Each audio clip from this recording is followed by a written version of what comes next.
Juridiquê, juridicô, juridiquês. Juridiquê, juridiquê. Juridiquê, juridicô, juridiquês. Juridiquê, juridicô, juridiquê.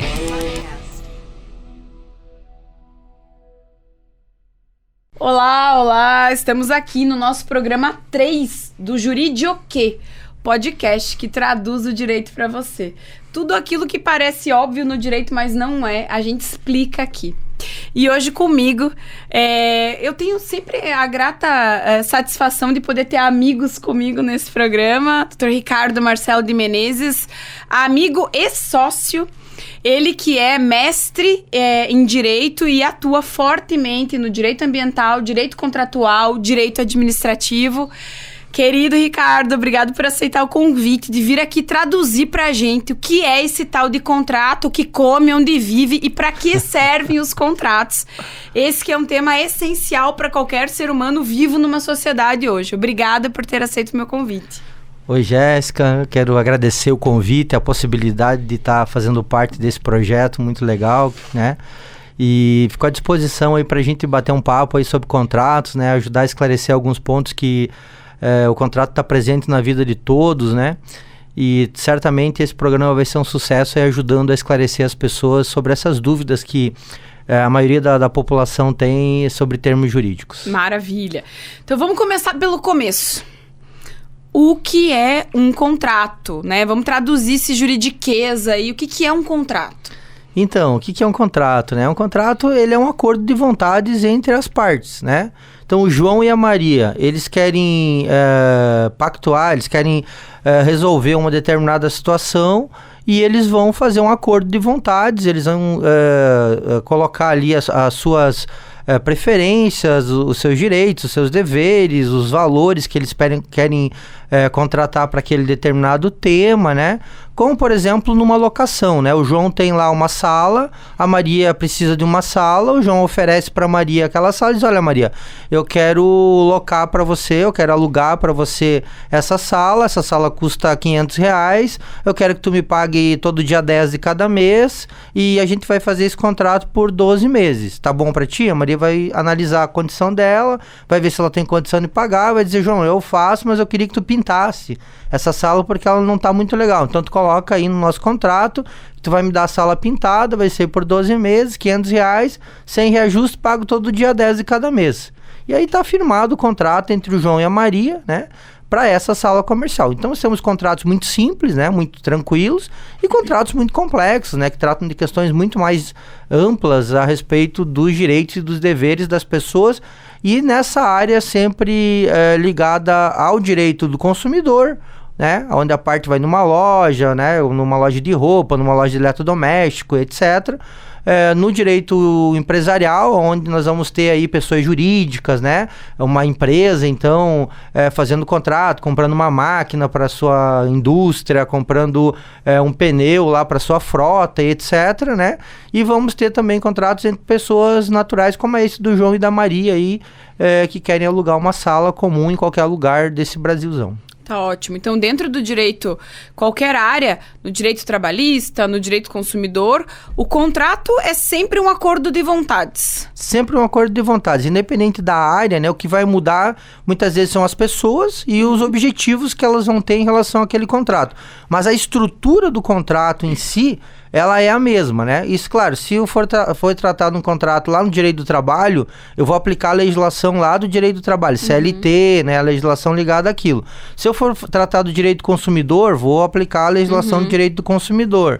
E no caso do direito civil e do direito empresarial, né? Que trata das questões mais comuns da nossa vida, eu vou aplicar tanto para pessoas jurídicas, as empresas, né? As pessoas, o município, o estado, etc. Como vou aplicar também para as pessoas, cada um de nós, cidadãos, né? Que tem as suas necessidades no dia a dia e vão resolver através de um contrato. Qualquer pessoa pode fazer um contrato? Qualquer pessoa a partir de alguns requisitos básicos que a legislação impõe. Quais são esses requisitos básicos, né? O indivíduo tem que ser maior e tem que estar em plena condição psíquica maior, e mental. assim, tipo da minha altura? Maior no sentido de idade, né? Tá bom. Porque o que acontece? O nosso Código Civil, ele diz o seguinte, O indivíduo até 16 anos, ele é considerado relativamente incapaz. O que isso significa? Que ele não... absolutamente incapaz. O que isso significa? Que ele não pode realizar nenhum ato na vida civil por ele só. Então ele não pode fazer contrato, ele não pode assumir compromisso, ele não pode assumir obrigação nenhuma na vida civil. Quem é que assume por ele? O pai e a mãe dele, em regra, né? É o responsável legal, o responsável judicial, se for o caso, se ele não tiver o pai e a mãe. E entre 16 e 18 anos, ele pode fazer alguns contratos e pode fazer todo o seu pai ou a mãe assistir. O que é assistir? É estar junto com ele, assinar junto com ele, acompanhar ele, né? E a partir de 18 anos de idade, a nossa legislação diz que o indivíduo é maior. Então ele pode fazer a partir de 18 anos de idade, se ele tiver a capacidade psíquica e mental. O que é capacidade psíquica e mental? Ele tem que estar lúcido, né? Ele não pode ter uma doença que impeça ele de ter juízo pleno do que ele está fazendo, de assumir um compromisso, né? De fazer um pagamento, de tirar um dinheiro no banco. Essas coisas triviais que as pessoas fazem todos os dias, né? Para assumir obrigações. Deixa eu só fazer uma parte que tu falou do menor e a partir do 18 ter essa capacidade. Às vezes as pessoas me perguntam assim, tá, mas aquele velhinho de 80 anos, ele pode assinar um contrato porque ele já tem 70 anos, ele já tem 80 anos?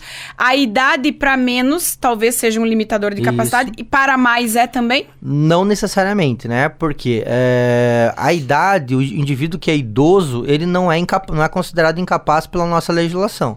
Então, se o indivíduo tiver 80 anos de idade e tiver lúcido, tiver psiquicamente bem, ele entender os atos, ele não tem nenhum tipo de proibição em termos de contrato para realizar. Ele pode fazer qualquer contrato a qualquer tempo, movimentar todo o seu patrimônio, né? Sua casa, seu dinheiro no banco, seus aluguéis, tudo ele pode movimentar por meio de contratos, sem nenhum tipo de assistência e sem pedir para ninguém, porque está dentro do patrimônio dele. Então, idade no limite máximo, ela não é impeditivo para a realização de contrato e para realizar, em regra, nenhum outro tipo de ato na vida civil, né? Agora, claro, né, quando tem algumas outras coisas que a legislação limita. Por exemplo, se ele for casar, né, que é uma situação já do direito de família, né, daí já é uma outra situação. Mas em contratos ele pode fazer qualquer situação. Beleza. E esse contrato, eu já sei quais são os critérios de que pessoas podem, né, contratar. E esse contrato, ele necessariamente tem que ser em papel, porque quando se fala em contrato, as pessoas acham que tem que ter uma formalidade de só vale se eu for no cartório, só vale se 10 pessoas assinarem, se tiver testemunha, se for um papel timbrado, bonito. Se eu quiser fazer num guardanapo, se eu quiser fazer por e-mail, como é que fica essa declaração de vontades e a formalidade disso? Ótimo, né? O que acontece? Desde que a gente acorda de manhã e sai de casa, né? Geralmente, quando a gente sai... A gente tá em casa, pode fazer contrato já, né? Mas geralmente, quando a gente sai de casa, eu vou na padaria comprar pão de manhã cedo. Eu tô fazendo um contrato de compra e venda. Eu tô pegando um bem, pagando um determinado valor, fazendo uma entrega imediata, né? E aquele bem atende uma vontade, uma necessidade minha. Então, comprar pão na padaria é contrato de compra e venda. E ao supermercado fazer compra de produtos é um contrato de compra e venda. Eu vou na costureira para pedir para arrumar a bainha da minha calça, é um contrato de prestação de serviço. Então, o contrato, ele não precisa necessariamente ser escrito, ele pode ser oral, e ele pode ser escrito também em qualquer tipo de papel. É claro, o que vai mudar em relação a isso? Quando vai ter uma exigência? Quando a lei expressamente determinar. Então, por exemplo, para fazer contrato de compra e venda de imóveis, né, casa, apartamento, uma fazenda, um sítio, eu preciso necessariamente ter uma escritura pública, que eu vou lá no cartório, um tabelionato de notas, né? Que foi objeto do nosso programa 2, inclusive. Isso, a gente falou sobre isso. Aí eu vou lá, vou pedir pro escrivão, o escrivão vai lavrar um contrato, na verdade que ele lava lá, a escritura é um contrato. Lavrar é fazer, tá, pessoal? Já expliquei isso no outro programa. Lavrar é fazer. Exatamente, ele vai escrever lá o contrato, né?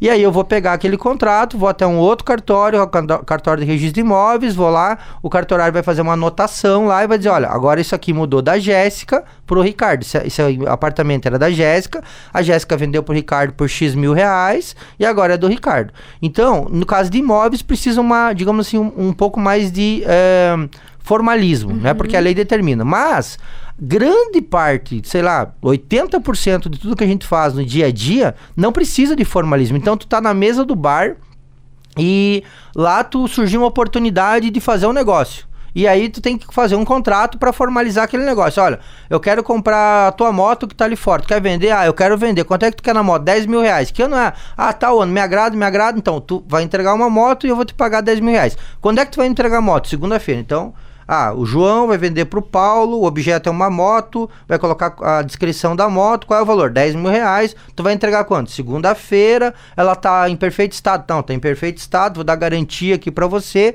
tá, assina o João, assina o Pedro, né? E daí tá os dois colegas ali, vacina de testemunha aqui também, para certificar que esse contrato foi feito e tal, e segunda-feira o pessoal vai acordar do bar e vai lembrar que escreveram no guardanapo que isso aqui tem validade. Vale com força integral, né? Porque o contrato é o acordo. Tem acordo? Tem. As pessoas estavam em plena capacidade? Estavam. Então elas podem fazer? Podem fazer. E as testemunhas são obrigatórias? Aí que tá. O que acontece? Por que as pessoas... por que é necessário ter testemunhas? Porque no direito, de maneira geral, a gente sempre tem necessidade de provar os atos. Como é que você prova? Você prova de várias maneiras. A legislação permite você provar de várias maneiras. Hoje em dia, por exemplo, você pode provar por uma gravação, né? A gente está aqui agora, isso que eu estou falando pode ser usado, né, num determinado momento para provar alguma coisa. Pode ser usado uma imagem, né? Você pega o teu celular hoje, você filma, isso pode ser usado no processo. E em alguns momentos não tem isso. Então tu tem que usar o quê? As pessoas. Então por que se pede testemunhas? Porque a legislação diz que para provar um ato contratual, tu vai precisar de 2 pessoas para dizer, olha, eles realmente estavam lá, eles realmente falaram isso e eles realmente fizeram esse contrato. O que acontece? A legislação dá a esse contrato uma coisa chamada, e já vou explicar, uma coisa chamada a título executivo extrajudicial. O que é um título executivo extrajudicial? É como se fosse, só para ficar mais claro para todo mundo, um cheque.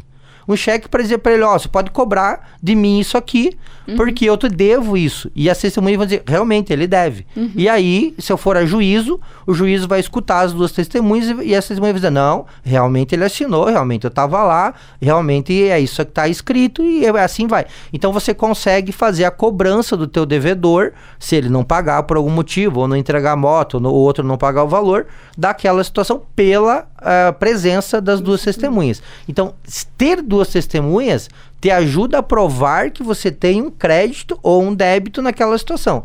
Não tem as testemunhas. A obrigação, o contrato continua existindo entre eles. Só que tu vai ter mais dificuldade, que se for a juízo, para provar que você tem aquele crédito ou aquele débito entre as partes. Mas ainda assim, é melhor ter um contrato sem testemunhas do que não ter o contrato. Certamente, né? Porque, na verdade, como eu disse, o contrato é um acordo de vontade. Se você tem um acordo de vontades e você escreveu ele, né? Você tem uma condição melhor. Porque vamos supor que o contrato não esteja escrito e você não tem as testemunhas e você não gravou nem imagem, nem som. Aí, o contrato foi feito entre a Jéssica e o Ricardo. Aí eu chego lá, Jéssica, você disse que ia me pagar 10 mil reais. Eu falo, não disse pra ti que ia pagar 10 mil reais. Eu falei, mas você falou. Você disse, não disse. E aí, como é que nós vamos sair desse impasse? Não tem como sair do impasse. Então, por que é bom ter um contrato escrito e por que é bom ter testemunha? Porque é mais fácil de provar aquilo que as partes acordaram, né? Então, não tem nada escrito, não tem testemunha, não tem gravação.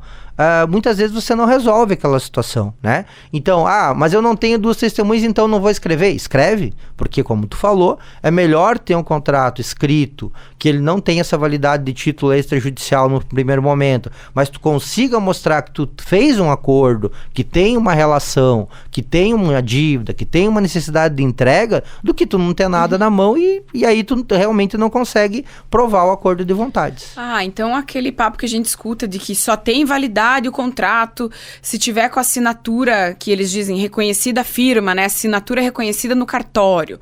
Só tem validade o contrato se eu registrar lá no cartório. Não. Eu posso ter um documento com validade sem necessariamente registrar no cartório. Ou reconhecer a assinatura no cartório. Um dos grandes fatos, assim, sociais que não são reais, eu acho, né? Mitos, né? Mitos sociais é a questão do reconhecimento da assinatura, né? O reconhecimento da assinatura, para que ele serve? Ele serve para dizer que quem assinou aquele documento foi o João. E se o João disser que aquela assinatura não é dele, que alguém falsificou, se tiver reconhecimento, ele não pode falar isso porque o cartório atestou que era ele. A não ser que houve uma fraude, né? Ou alguém conseguiu aquela fora do cartório, aquilo de maneira irregular. Mas se o cartório colocou lá que o reconhecimento da assinatura, o João não pode dizer que não é dele. Só para isso, não presta nenhum outro tipo de efeito por contrato. Ou seja, ele não dá mais legitimidade, ele não emprega um reconhecimento maior por contrato. O contrato não está registrado porque reconheceu a assinatura. Não. O registro só ocorre no contrato, no cartório adequado, de acordo com a lei, de acordo com o tipo de bem e de acordo com o tipo de contrato. Então, eu e você fizemos um contrato de prestação de serviço. Você me contratou para cortar a grama da tua casa todo mês e tu vai me pagar R$100 todo mês. E a gente quer registrar esse contrato para ter mais legitimidade, né? Para ficar uma coisa... a gente precisa, por algum motivo, comprovar em algum lugar que eu tenho esse serviço, que você me paga esse valor. Então, o que eu faço? Eu pego esse contrato escrito, levo no cartório de títulos e documentos, né, com a nossa amiga Bruna lá, e a Bruna vai fazer o registro, né, desse contrato lá no cartório de títulos e documentos. Aí qual é o efeito disso, né? Mas registrar, por que é bom, por que não é bom registrar? Porque se a gente registrar, eles chamam que tem efeito contra terceiros. Então todas as pessoas não podem dizer que não conhecem aquele contrato, certo? Então tu tem um credor, e o cara precisa Credor receber... é alguém que deve pra você. Isso, alguém que deve pra você, né? Adoro. Isso. E aí tu vai cobrar, o credor tem a ver de mim, né? E você me paga R$100. Então, como tem um contrato registrado, ele sabe que todo mês eu recebo 100. Então, eu não posso dizer para ele que eu não recebo esse dinheiro, porque é público, tá lá registrado, né? E é claro que se a gente aprofundar, né? E tem muitos outros efeitos no mundo jurídico e tal, mas assim, é importante registrar, depende do contrato, depende do valor do contrato, depende para que tu vai usar aquilo. Muitas vezes não é preciso registrar. Não tem o menor sentido fazer isso. E muitas mas vezes é obrigatório. Vezes é obrigatório, né? Então vai depender. Aí, o que acontece? Todas as pessoas sabem disso? Todas as pessoas conhecem isso? Não conhecem. O que eu tenho que fazer? Na dúvida, consulta um profissional, né? Vai lá, senta com um profissional, explica para ele qual é a tua situação, o que tu quer com aquilo, onde que tu quer chegar, o quanto tu quer receber, para que tu tá fazendo aquele contrato, ou não vai fazer o contrato, né? E aí ele vai te orientar no sentido da necessidade ou não de fazer o contrato, necessidade ou não de fazer o registro, quais são os efeitos que aquilo vai ter na tua vida, né? Porque muitas vezes as pessoas gastam dinheiro também fazendo um registro ou mesmo um reconhecimento da assinatura sem sentido. Às vezes as pessoas chegam para mim, Ricardo, eu vou reconhecer a firma desse contrato. Eu falo, mas para que tu vai reconhecer a firma do contrato? Não tem sentido. Tu precisa provar que alguém que é você que tá aqui? Não. O teu credor tu conhece, você já é... Cartórios choram agora, pessoal, mas tudo bem. Você já é uma pessoa que é da confiança dele, do relacionamento comercial, do relacionamento diário. Então, você não pode negar que você assinou aquilo, porque tem outros meios de provar que somente aquela situação. Então, isso vai acontecer quando tu vai a São Paulo. Eu vou a São Paulo fazer a compra de um determinado bem em São Paulo. E eu não conheço as pessoas em São Paulo. E eu vou lá, uma pessoa vai me receber, e como é que eu vou saber exatamente no mundo de hoje se o João é o João, né? Aí, nesse caso, é interessante ir no cartório, no tabelionato, fazer o registro da assinatura, né? O reconhecimento da assinatura do João, porque daí eu não conheço o João. Sim. Né? Nós, né, quem está nos ouvindo o podcast, eu vou aproveitar e deixar o Ricardo beber mais uma aguinha. Ricardo, ali do lado tem a garrafa. Quem está nos ouvindo que não é de Joaçaba, cidadezinha pacata de 20 mil habitantes, onde todos se conhecem, né? Então, o reconhecimento de firma nem sempre é necessário, porque a gente já sabe quem é o indivíduo, de onde vem, como, né, o que funciona. Mas, para quem está nos acompanhando de cidades maiores, fica a dica que pode ser também um meio preventivo importante o reconhecimento, né, da assinatura do indivíduo. Exatamente. Agora eu quero saber o seguinte... Um acordo é um contrato, né? Um contrato é um acordo entre as partes. Isso quer dizer que as partes podem colocar nesse contrato tudo que elas quiserem. Eu posso, por exemplo, vender para você um carro que eu furtei? Não, né?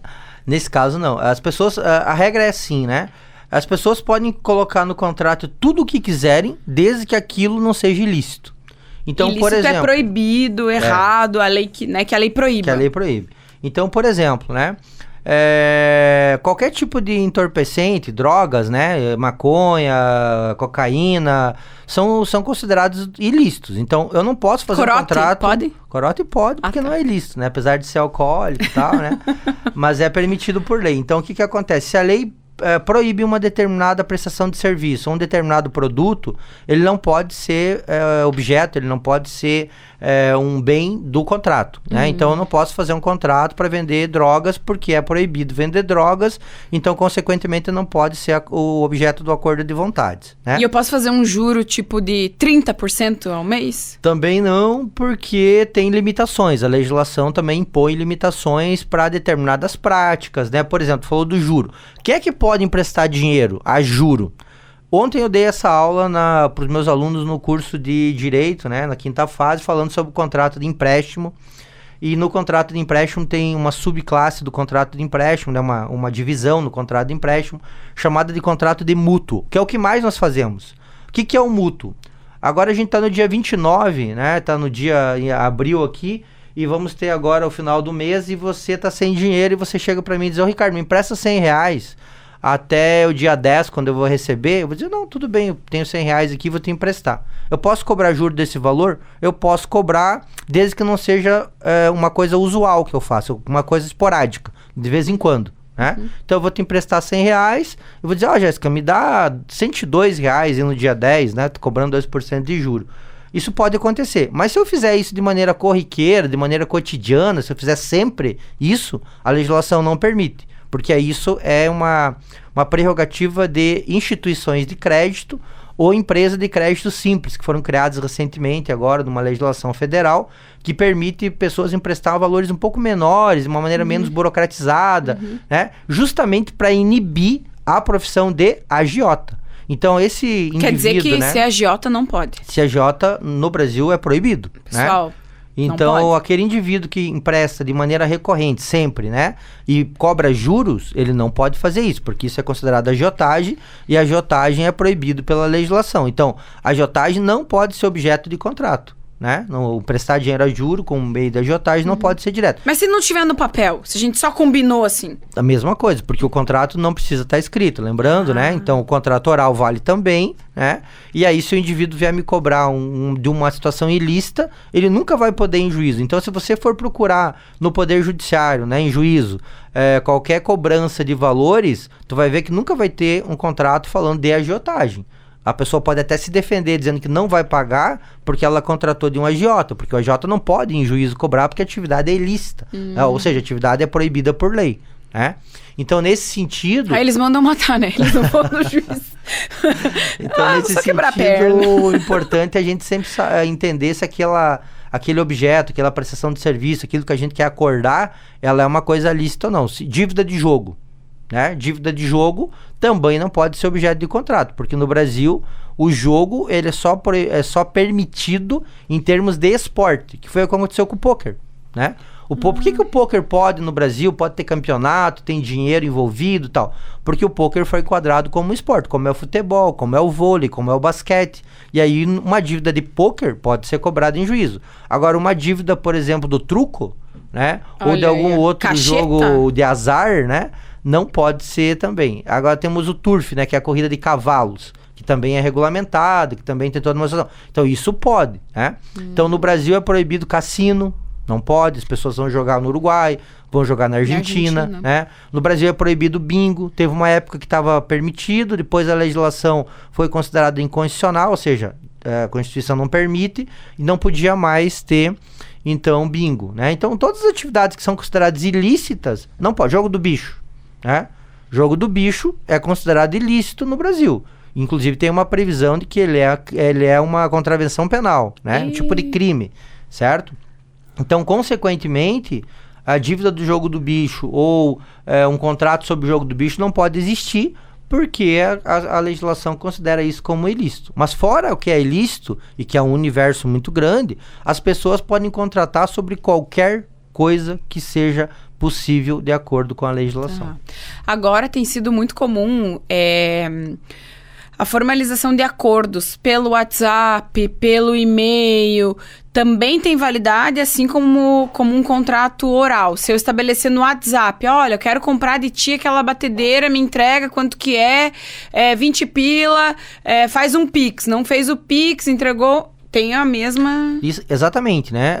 Os meios virtuais, né? Os aplicativos, as redes sociais, as plataformas, né? Que surgiram muitas também recentemente, inclusive algumas delas andaram modificando bastante alguns mercados, né? Por exemplo, o mercado imobiliário, depois que o Airbnb entrou, modificou totalmente. Então, o que eu tinha antes? Eu tinha uma imobiliária com corretor que fazia locação de bens. Hoje eu tenho uma plataforma que liga o João e a Maria para alocar uma casa durante um determinado período, seja no perímetro da praia, seja no sítio, seja na cidade, em qualquer lugar. E mudou o meio, mas o contrato continua sendo de locação. Nem liga, às vezes você nem vê o dono do imóvel, não fala, é tudo pela plataforma. Não tem relação nenhuma. E o contrato tá ali, né? Ele vale, ele tem total aplicabilidade. É claro que ele tem algumas pequeninas diferenças em relação ao contrato escrito, né? Mas ele vale da mesma forma, ele tem os meios adequados, a gente tem que tomar precauções, é óbvio, né? Para não ser enganado, para não cair em golpes em relação a esse tipo de situação também, mas ele tem validade total em relação a esses aspectos. E por e-mail, mais ainda, né? Porque também no e-mail ele vai estar escrito, né? Apesar de estar no e-mail e tal, é uma maneira escrita. Mesmo sem assinatura, tem que ter uma assinatura com um certificado digital? Quando a gente já entra na questão do certificado digital, que digamos é um passo muito além no sentido do contexto da sociedade, assim, eu acho que talvez...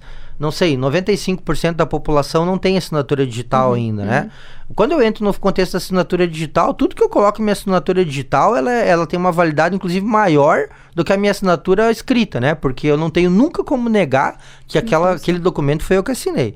Agora, como a maioria das pessoas não tem assinatura digital, e no e-mail, geralmente, a gente não assina com assinatura digital, eles têm outros meios para demonstrar, como a questão do IP, né? Do e-mail, que é um endereçozinho com números que tem lá, que a pessoa consegue saber de que máquina saiu aquilo, né? Então, tem outras maneiras de rastrear aquilo para provar que foi o João ou que a Maria que andou encaminhando aquilo e por isso tem validade nesse mundo contratual, né? Tá, você falou agora há pouco sobre alguns cuidados. Para as pessoas que estão nos acompanhando e que eventualmente tenham um contrato para assinar, não sejam da área jurídica, o ideal é sempre ter o acompanhamento de um profissional. Mas, eventualmente, a circunstância não permite, né? Tem alguma orientação mínima, assim, olha, o mínimo que você tem que olhar para um contrato é isso, né? Atente a essa questão, por exemplo, se tiver alguma multa, se tiver alguma penalidade, porque o que se percebe é que as pessoas não têm noção do que é o contrato, muitas vezes assinam na confiança e se veem em situações bem difíceis em razão de um contrato assinado. Exatamente, né? Vou pegar um contrato que é o símbolo disso no Brasil, que é o contrato de mútuo habitacional. Então, o indivíduo quer comprar uma casa e geralmente iria na Caixa Econômica, né? Porque até pouco tempo atrás só a Caixa Econômica fazia contratos habitacionais. Hoje já outros bancos comerciais já fazem, o Banco do Brasil já faz, né? Uma série de bancos já operam essa linha também. Mas o indivíduo vai lá e ele compra o imóvel. Então, ele pega um valor no banco e esse valor tem uma função pré-determinada, né? Já é exclusivo para poder pagar o imóvel. Inclusive, o indivíduo nem recebe o dinheiro, né? Quem recebe o dinheiro é o vendedor. Então, nem vem para minha conta, mas o banco já passa direto para a conta do vendedor do imóvel. Então, isso é um mútuo habitacional. Ele tem um mútuo com finalidade específica. Um contrato desse, mais ou menos, tem em torno de 30 páginas. Quantas pessoas que compraram um imóvel nos últimos 30 anos leram esse contrato de 30 páginas, né? Mas lá tem uma série de obrigações. Ele se obriga por uma série de coisas durante 30 anos, 25 anos, 20 anos da vida dele. Então é um contrato muito complexo, é um contrato muito... com muitas obrigações, né? Que demanda muito tempo. Se ele entendesse, provavelmente não assinaria. Muitas das pessoas não fariam, se elas entendessem todas as obrigações que elas têm lá, todos os deveres que elas têm lá, né? E tem coisas que depois elas não entendem. Por exemplo, começa a aumentar a prestação muito. Por que aumenta? Porque tem algum elemento lá dentro, mas geralmente, não é sempre essa situação. É a questão do seguro de vida, porque o seguro de vida da pessoa, ela tem faixas etárias, né? Então, se tu tem de 20 anos até 30 é um valor, de 30 a 40 é outro valor, de 40 a 50 é outro valor. A medida de 10 em 10 que eles adotam mais ou menos, só que quando tu chega a partir dos 50 anos, aquilo aumenta muito, não é um aumento igual, não é todo o período o mesmo percentual. E daí começa a refletir na tua prestação do teu imóvel. E daí tu diz, mas como é que tá aumentando tanto? Por que tá aumentando tanto? Aí a pessoa vai lá, quando vai, né? Verificar exatamente de onde tá vindo isso, é que ela assinou o contrato e lá tinha um seguro de vida que ela era obrigada a fazer com a própria instituição de crédito, não podia fazer com outra na situação, não pode eliminar o seguro porque senão tem que pagar integral o financiamento. Eita. Enfim, aí ele tá amarrado com essa situação. Mas veja, o melhor dos mundos, né? É sempre levar para um profissional olhar o contrato, né? O que acontece se eu não levar? Eu fico mais sujeito, fico mais exposto, né? Eu fico mais suscetível, né? A uma situação de ter alguns problemas porque eu não entendo aquela linguagem. Lá está escrito com o artigo X do Código Civil. Eu leio lá o artigo, até leio, porque agora a internet nos proporciona, né? Uma leitura muito fácil, mas eu não entendo nada. Eu não entendo aquelas palavras que está escrito lá, né? Aí está escrito que o bem tem que ser fungível. Bah, mas fungível, né? O que seria isso? Daí eu vou lá no Google, pesquiso de novo, mas é muito complexo aquilo e tal. Então, o que acontece? Um contrato, minimamente, o que ele vai ter? Ele vai ter a qualificação das partes. O que é isso? É o nome das pessoas, o CPF, identidade, onde mora, né? É os dados pessoais de cada um. Então, do João e da Maria vai ter lá os dados pessoais dele. Vai ter lá o objeto. O que é o objeto? O objeto é a compra de um imóvel. O objeto é a compra de um veículo. O objeto é a locação de uma sala. O objeto é cortar a grama todos os meses. Então, esse é o objeto. A partir disso, eu vou ter os deveres e os direitos do João e da Maria.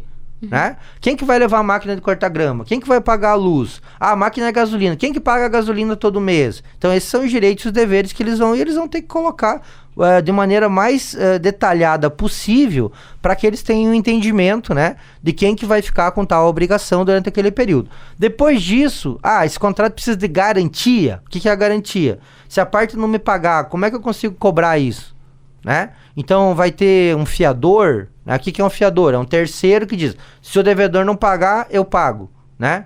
Então a Jéssica vai dizer assim, olha, Ricardo, vamos fazer esse contrato de R$100 aqui para tu pagar, cortar minha grama, mas aí vamos ter no contrato aqui um fiador que vai ser a Fernanda, né? A Fernanda, que é a nossa amiga, vai ser fiador, se eu não pagar, ela vai pagar esse valor para ti todo mês. Então é uma garantia, né, para cobrar nesse contrato. Além disso, o que mais? A data e o local, né, dessa situação.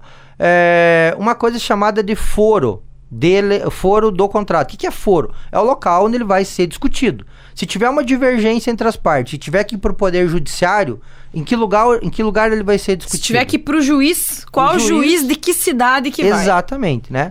No caso de imóvel, é sempre o local onde tiver o imóvel. E nos demais casos, regra geral, é aonde as partes quiserem. As partes podem ir em Catanduvas, em Capinzal, em Joaçaba, aonde tiver uma comarca, né, onde tiver um juízo lá, a sede de um juízo é lá que pode ser discutido, né? E aí, data e local e as testemunhas, né? Então, basicamente, a estrutura de um contrato, de qualquer contrato muito simples, muito tranquilo, com valores não tão expressivos, é isso. Agora, o que vai deixando um contrato mais complexo, com muitas cláusulas, mais difícil de entender e tal? É a complexidade da relação, do bem. Então, tu tem um bem de R$1 milhão, tu não vai fazer um contrato muito simples, talvez de um bem de R$1 milhão. Tu vai ter mais preocupações, tu quer mais garantia, tu quer mais deveres, né? Tu quer fechar mais aquela situação para tu ter uma condição melhor em relação àquilo, né? Então é por isso que os contratos são mais complexos ou menos complexos. Depende do bem que está sendo tratado, né? Tem contratos de milhões de dólares, né? Milhões de reais, e essa é outra coisa. No Brasil, os contratos são em reais. Não posso comprar em dólar. Não pode comprar em dólar, nem em euro, nem Bitcoin, nem criptomoeda, Bitcoin, nem nada. Né? No Brasil, o contrato tem que ser representado em real. Então, tu tem que ter uma representação do valor em real e tem uma série de restrições, né, de proibições de vincular a salário mínimo também. Porque no caso de locação, de aluguel, né, as pessoas estavam acostumadas a colocar lá. E isso não pode, né? A lei proíbe. O valor do aluguel é de um salário mínimo por mês. Não, pode colocar que o valor do aluguel é de R$1.212 e ele é corrigido pela variação do salário mínimo. Isso pode, mas se colocar que é um valor de um salário mínimo, Não pode. Olha aí. Então são detalhes. E o que é o tal do contrato de gaveta?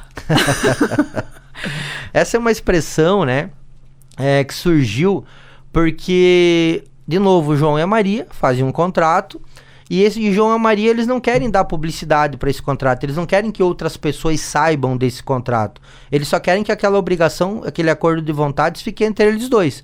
Então, o João assina, a Maria assina, e a Maria abre a gaveta dela e guarda dentro da gaveta. Então, ele é um contrato de gaveta porque, na verdade, ele não tem efeito contra terceiros em regra. Em geral, ele pode ou não ter testemunhas, as partes que vão escolher, né, se elas querem ter mais ou menos garantia em relação a isso. E esse contrato, ele não vai ter efeito contra terceiros. Então, um contrato de gaveta, ele nunca vai estar registrado em nenhum órgão público, porque ele é de gaveta. As partes ou não querem, ou tem algum outro motivo que leva elas a não publicizar, não levar conhecimento das demais pessoas àquela situação. E esse contrato surgiu muito também por causa da questão habitacional. Porque quando a Caixa operava sozinha esse contrato de compra e venda de mútuo de imóveis, para comprar imóveis, a Caixa não permitia que você, que era o comprador original, passasse isso para um segundo ou para um terceiro. E daí as partes faziam esse contrato entre o João e a Maria faziam o contrato original, mas daí a Maria vendia para o Paulo. A Caixa não aceitava o Paulo vir para a relação, mudar lá na Caixa. Daí o Paulo assumia o contrato com o João e com a Maria, ficava pagando esse tempo todo, e só no final dos 20 ou 30 anos, quando acabasse, é que ele iria fazer a escritura e toda a situação regular. E daí, nesse meio tempo, eles tinham um contrato de gaveta. Era um contrato que só valia entre eles, né? E estava guardado, esperando a situação. Olha aí, adorei. Nem eu não sabia os porquês. Tem tudo uma historinha por trás. História, né? E pra encerrar, fiz um contrato, João e Maria fizeram um contrato e um deles não cumpriu. O que a gente faz para garantir que o contrato seja cumprido, se voluntariamente eles não quiserem? Exatamente. Então, primeiro fato, né? Vamos verificar se no contrato o João e a Maria, eles acertaram algum tipo de garantia. Se eles acertaram algum tipo de garantia e eu posso executar, eu posso exigir essa garantia sem ir a juízo, eu vou usar esse mecanismo, vou usar o que está ali no acordo para fazer isso. Caso contrário, se não tiver meios de fazer isso sem entrar em juízo, eu vou ter que procurar um profissional, né, um advogado, e vou ter que pedir para que ele entre com ação própria, com ação competente para aquele contrato. Existe só um tipo de ação? Não. Aí é que dá a dimensão da coisa, né? Aí que mostra o tamanho da questão do contrato. Porque dependendo do tipo com que eu fiz o contrato, é o tipo de ação que eu vou poder promover em juízo. E daí tem um universo de possibilidades, porque daí começam as perguntas, né? Você me traz um contrato e eu pergunto para você, tem as testemunhas? Deve ser sim ou não, é uma coisa. Esse contrato é de que tipo de bem? É de um bem imóvel ou é de um bem imóvel? Aí é uma situação. E aí tem garantia? Não tem. Tem fiador? Não tem. Tem algum outro tipo de garantia? Não. E aí eu vou, a partir dessas informações e do que tiver escrito, eu vou escolher o melhor tipo de ação judicial para ir a juízo para fazer a busca desse direito da outra parte, né? Em relação a isso. E aí eu tenho possibilidades também. Qual é o valor desse contrato? O valor do contrato é 300 mil reais. Não posso ir no juizado especial, porque o juizado especial tem a limitação de valor. Então, o valor é de 40 mil reais. Opa, então eu posso ir no juizado especial. Qual é a diferença? A diferença é que no juizado especial é um procedimento mais rápido, pelo menos é para ser um procedimento mais rápido. E para demandas de valores menores, acho que até 40 salários. Então o que acontece? Vai ter tudo isso também para escolher. Então o tipo de juízo que eu vou entrar, o tipo, né, se é no juizado especial, se é no juízo comum, se é uma ação de cobrança, se é uma ação de execução, então tudo isso vai depender do contrato. Então o que eu diria, né, para quem está aí na iminência de ter que fazer um contrato, na necessidade do dia a dia? Quanto mais complexa for a necessidade, quanto mais o valor for o valor mais significativo no teu orçamento, procure a informação adequada para você não ter nenhum tipo de prejuízo a longo prazo, né? E para você não achar as coisas, você ter certeza daquilo que tu está contratando, sob pena, né, de você ter algum prejuízo no teu patrimônio ao longo do período, né? Então tu vai poder perder coisas, né? Vai poder não cobrar da outra parte, porque tu não tomou uma determinada precaução que de repente se tivesse tomado tu poderia, né? Então isso tem efeitos patrimoniais, porque uma coisa muito importante também, Por que o contrato existe? Ele existe para as pessoas poderem fazer negócios, para as pessoas poderem transacionar o seu patrimônio, para as pessoas poderem fazer atividades sociais entre elas. Maravilha.